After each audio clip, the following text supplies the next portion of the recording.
Parachute jumping looks easy. All you do is like a ballet dancer. Well, not exactly.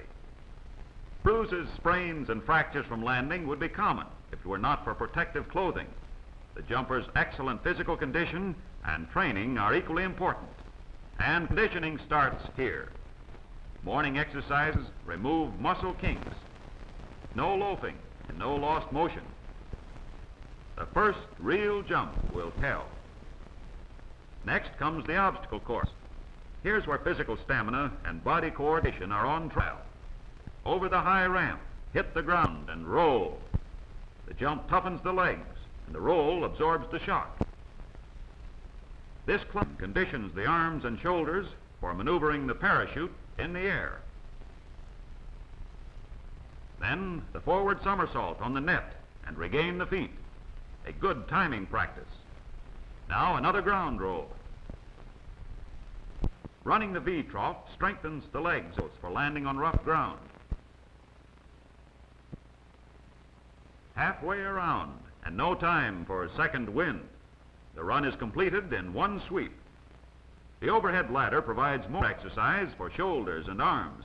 Not as easy as it appears. Now the alternate holds. Approach the obstacle at full speed and your balance, a conditioning for rough landings. Crawl through these pipes and put unused muscles to work in tight quarters. The last obstacle on the run, over the low ramp, and another ground roll. Who said parachute jumping was easy? That is not all, says the instructor. Before regaining the equilibrium, the torture rack is introduced, a most ingenious device to say the least. With toes snug against the plank, wrap the two straps around the calf of the legs like this. Each man makes sure his straps are secure. Bend backwards until the head touches the ground, easy going down in the spinal column, unwilling muscle in the legs and stomach. The exercise will reduce any overstuffed waistline. An hour's work each day on the obstacle course, and the torture rack is plenty. The aim is to constantly push, but never strain the endurance. With hands on risers, the jumper comes in for a landing. The instant his feet touch the ground, he makes a half-body turn, does a complete backward roll. This is important, so let's repeat. To get the last bit of lift from the canopy, always hang on to the risers. The knees bend in a half-body turn for the backward roll in one smooth motion. Many practice sessions are necessary before the jumper does this roll automatically and without effort. It calls for perfect timing and body coordination. In boxing, such a maneuver was called rolling with a punch to absorb the blow. The smooth backward ground roll shown reduces the landing shock on the feet and ankles and distributes it more evenly over the body. This roll, however, is not always possible, especially on rough ground where brush and other obstacles cannot be avoided. But regardless of landing conditions, the jumper must not attempt a stand-up landing. Any kind of roll is better than that and will pay big dividends in preventing injuries.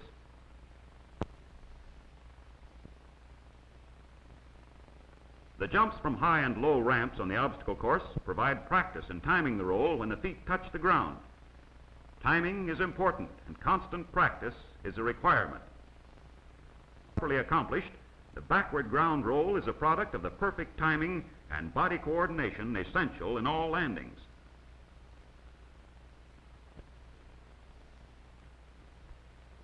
Handicapped to some extent by wearing the regulation suit, the trainee should practice the backward roll to get the feel of protective clothing used in actual jumping. On this rope swing, the protective clothing comes in mighty handy. The swing provides a landing shock that must be followed by the roll.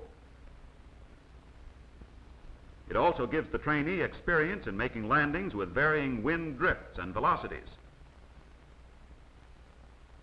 Frequently, a jumper hangs up in a tree. These are called feather bed landings because the branches break the fall and absorb the landing shock. Once in a tree, he can descend in safety by using the let-down rope and by following simple let-down procedures. Here is where this training starts. Suspended from an overhead cable and suited up in complete jumping equipment, the trainee is taught by experienced instructors how to use the long rope for his letdown. Starting close to the ground, the beginner first unties the cord around the leg pocket and pulls out approximately 10 feet of rope for threading. He makes sure there's enough rope. Next, the rope end is passed through both D-rings on the let-down belt and back through the first D-ring again. Then he brings the rope end up through the V-ring of the first riser and across, where it is tied to the V-ring of the second riser. At this point, the jumper should be sure that he has enough slack for 3 half hitches. Always tie 3 half hitches as a safety measure. The coiled rope is removed from the leg pocket and dropped. The bayonet fastener is released by a quarter turn. And the slack in the back band is pulled around with the left hand. The lower loop of rope threaded between the D-rings is pulled out far enough to go under the heel. This provides friction for the letdown. With the rope secured by one hand, pull the safety clasp, turn the disc, and strike it smartly, thus releasing the harness. After the trainee is thoroughly familiar with the letdown procedure, he is pulled up a little higher and practice is continued.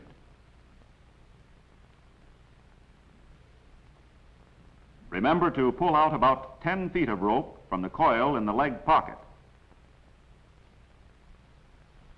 Insert the rope end through the first D-ring of the let-down belt, then across and through the second D-ring. Now back across through the first one again.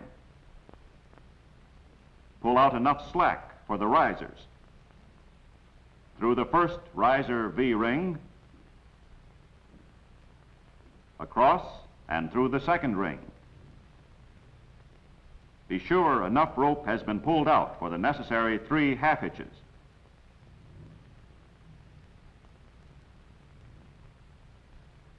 After the tie is made, at least a foot of spare rope should be left over. Take up the surplus rope and remove the coil from the leg pocket.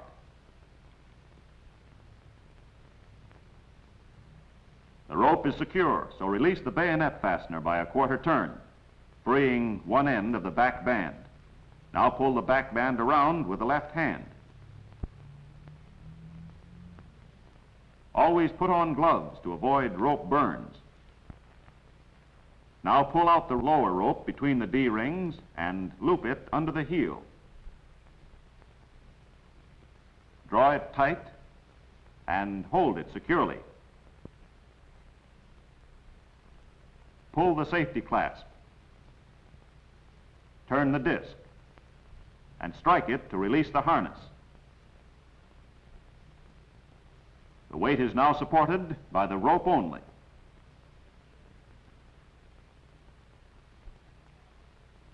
The last stage of the letdown training takes place at a much greater height. Handicapped with full jumping gear, the trainee is suspended 35 feet above the ground. The emergency chute is unfastened on one side and hangs free. The straps holding the mask snug to the chin are unbuckled.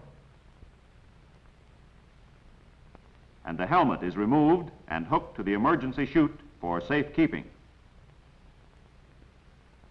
The coil of rope is left in the leg pocket while the end is pulled out about 10 feet and threaded properly through the 2 D-rings on the let-down belt.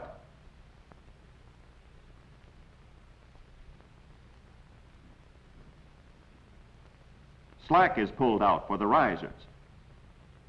The rope is threaded through the V-rings and made fast with 3 half hitches. The procedure is exactly the same here as it was at the lower elevations.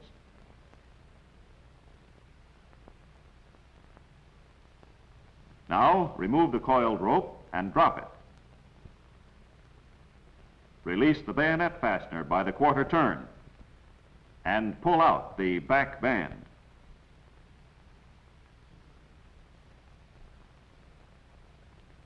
Next, take up the slack and loop the lower cross rope under the foot.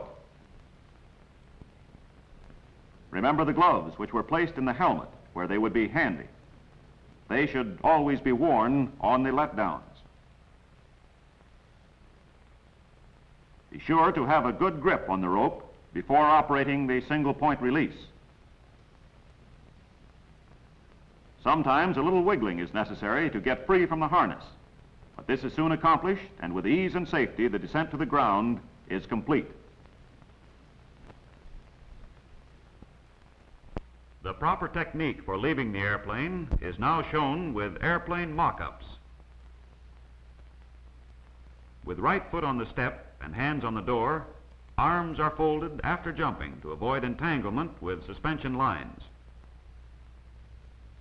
The mock-ups are exact dimensions of the airplane fuselage commonly used by the smoke jumpers. This larger one accommodates 8 jumpers, the spotter, and their firefighting equipment. Within this limited space, and handicapped by complete jumping gear, the trainees must learn to cooperate with each other in these tight quarters. Now to practice the correct takeoff. The signal is given to hook up. Static lines are snapped to the cable. The first man gets down in jumping position. The spotter now directs the flight by hand signals to the pilot. Over a spot selected to compensate for wind drift, he slaps the first man on the back, and the next two take their positions and follow. On actual jumps, the spotter in the door determines the takeoff point by releasing a drift chute.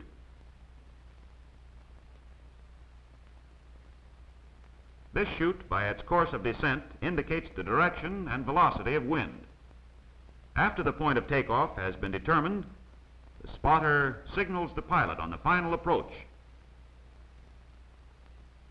Cut the motors, slap the first jumper, and out they go. This procedure is practiced until it becomes second nature. Hook up. First man in position. Signal the pilot. Cut motors and jump.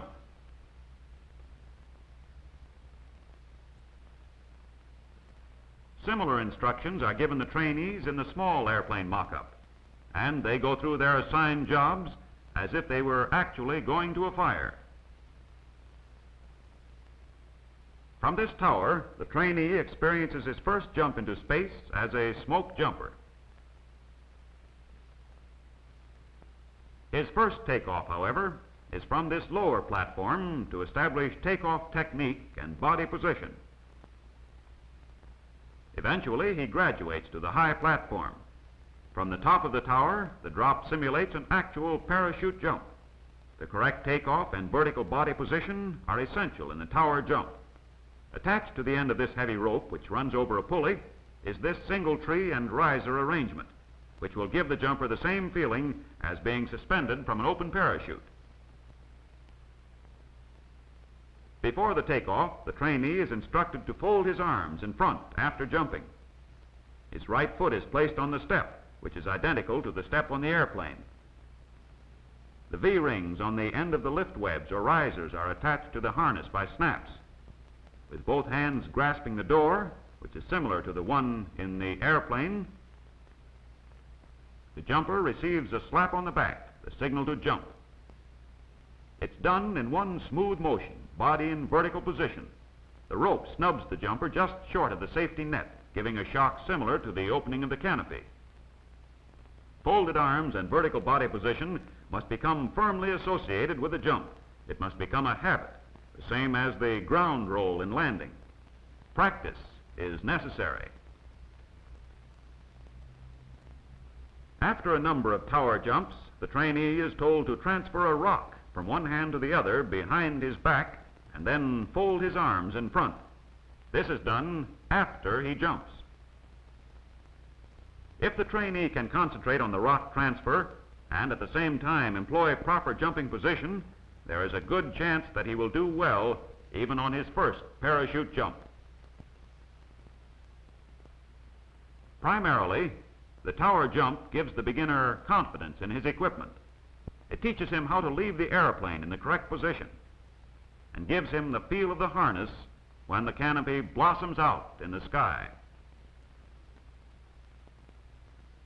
The important procedures for proper takeoff and the equally important technique for safe parachute landings have been reviewed in this picture. However, the trainee should not forget the physical requirements for the job ahead. The obstacle course provides muscle-building exercises and conditions the trainee for the many tests of endurance required in the strenuous job of firefighting, the long hikes from remote forest regions. Sound physical fitness is all important. Body coordination is required for landings. Healthy bodies can take it. Mental and physical alertness is required to maintain proper position and to accomplish a perfect takeoff. Practice does it. Letdowns from tree landings are not difficult. Use your head and follow the simple rules. Remember your trainer's instructions, and from your very first jump on, you will meet the test with confidence.